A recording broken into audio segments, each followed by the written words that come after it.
Hi witches, so today I wanted to introduce you to the topic of angels and angelic guides. This, working with angels and stuff, is very popular amongst more new age practitioners, so if that's something that you're more drawn to. But I've also seen a lot of Christian witches who work with angels, which is super cool. So much like demonology, working with angels and angel guides is just really way too close to Christianity for my taste, so I'm very much like that pagan who's just no. So I have nothing against Abrahamic faiths. It's just not for me. So I, once again, am not going to proclaim that I am an expert by any means. But that being said, within the Abrahamic belief system, there is kind of an hierarchy of angels, generally accepted hierarchy of angels that dates back to the 5th and 6th century. So it's very old and very cool. So within that hierarchy, you have your angels and your archangels, which you've probably heard of by now. Especially if you were raised in a Christian church, you might have heard of the various archangels mentioned in the Bible. If you're Jewish, you might have heard of them mentioned in the Tanakh. And if you practice Islam, you might have heard it throughout the entire Quran. There are a lot of angels actually mentioned in the Quran, which is very cool. Beyond angels and archangels, those are just actually the lower 2 tiers, right?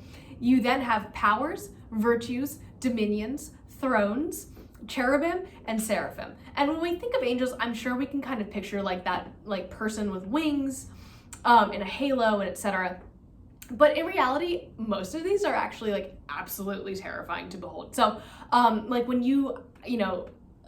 my most the best thing I can reference is when Mary, when an archangel appeared to Mary and they said, "Do not be afraid," or the shepherds or whatever, and said "Do not be afraid. It's for a reason. It's because they're really terrifying to behold."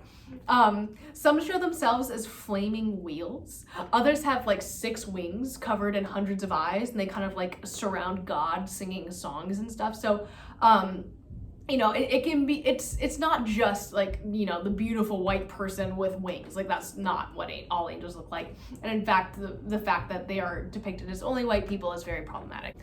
Angels are benevolent beings, so they are good, that serve as messengers between God and mortals here on earth. And of course, I mean God in all 3 senses in the Abrahamic faith. I'm just going to use God as the capital G, right? In the more modern sense, witches actually work with angels as guides. Today I wanted to talk about the 4 Christian archangels that you all might be familiar with. And these are beings that are commonly worked with, and statues or imagery are really, really easily accessible for your altar. There are dozens more within Judaism and other Abrahamic faiths as well. So, I guess it's just Islam, but, there are other angels, and there's actually a whole list. And I will link you to a very cool artist that I like. He has an angel, the Angelarium, and he actually uses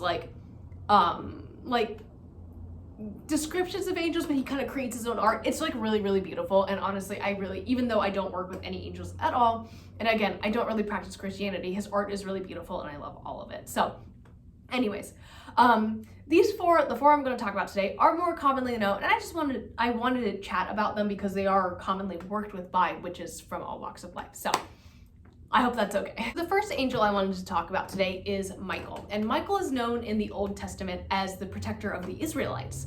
He's mentioned 3 times, primarily in the book of Daniel, and also in the book of Revelations. He returns to earth to defeat Satan. And in the Quran, he's actually believed to have been one of the 3 angels that visited Abraham. Or Ibrahim. Depending on the pronunciation, I'm sorry, I'm trying.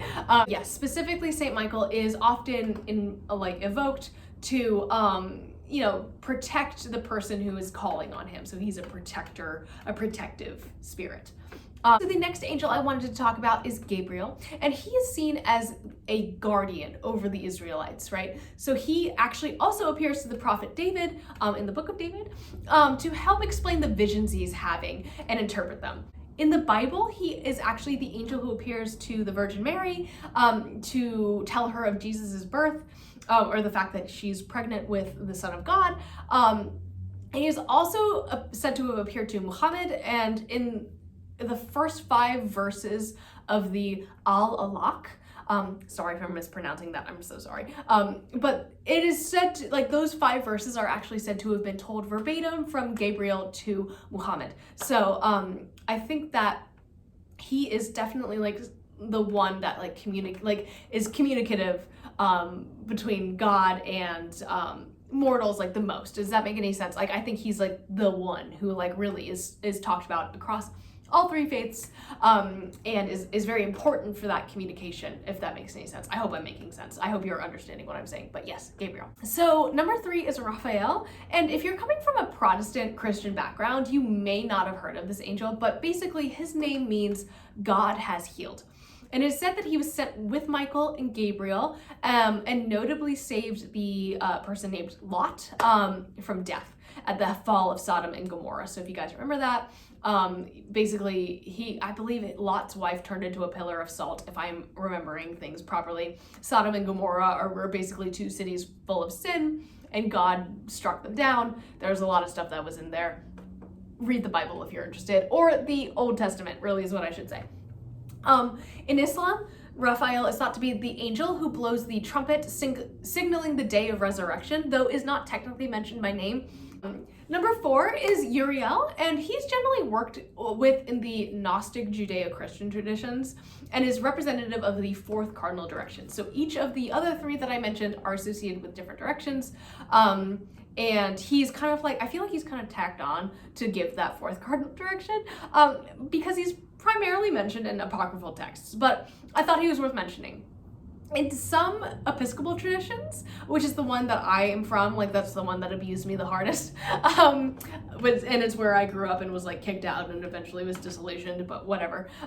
He's mentioned as the keeper of God's light and of God's beauty. So I did actually hear about this angel when I was growing up, and then was like, wait, what do you mean you don't know who this is?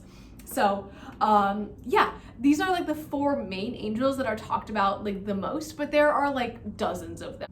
Especially if you're working in like more of the Jewish tradition, which again, be careful, a lot of that like is kind of semi-closed, where you do have to be initiated into the church.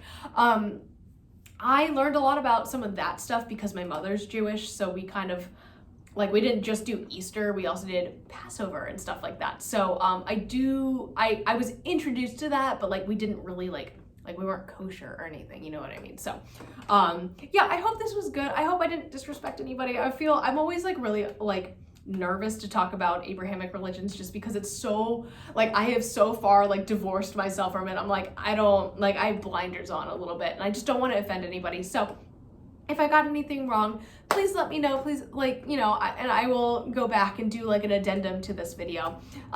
But beyond that, if you do work with angels, that is super cool, and I would love to hear more about it. And yeah, I'll see you guys tomorrow. Bye.